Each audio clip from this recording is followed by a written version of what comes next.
I was working with a client last week with a team of 16 actually from Finland, Sweden, Russia, France, and the UK.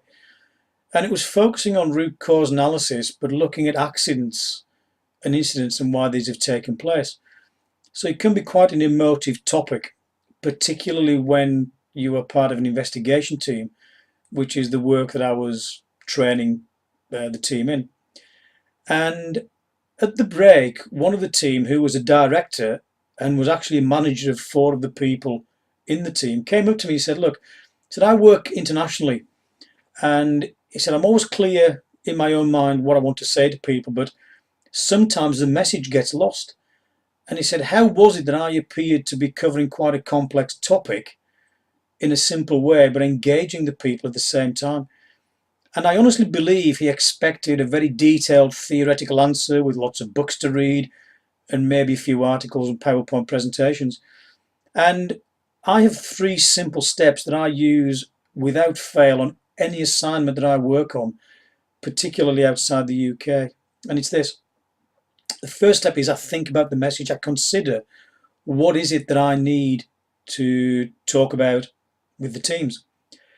The second point, which quite often gets missed, particularly when English is a second language and in some cases isn't a strong second language and needs a translator to work alongside me.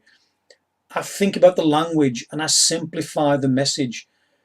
All too often, people that are working with other teams, and even if English is the first language, don't always consider the people on the receiving end and their level of understanding and technical knowledge about the subject.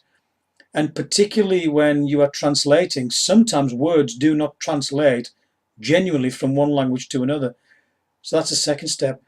And the third really important step for me is I allow the teams to challenge and then clarify the message that I'm trying to get across. Again, all too often, when you are training or coaching or in a consultancy capacity, we tend to forget that when English isn't someone's natural language, they have to translate it into their own, think it through, work out an answer, and then give the answer back in English. And if we pressurize people and don't allow for this clarification, then quite often we'll miss some really key points and don't get the results that we're looking for. So at the Breakaway Café, what Richard and myself are about is helping people understand the importance of these tools and techniques and helping you remove the blockers to effective communication and understanding the key messages that people need to take away.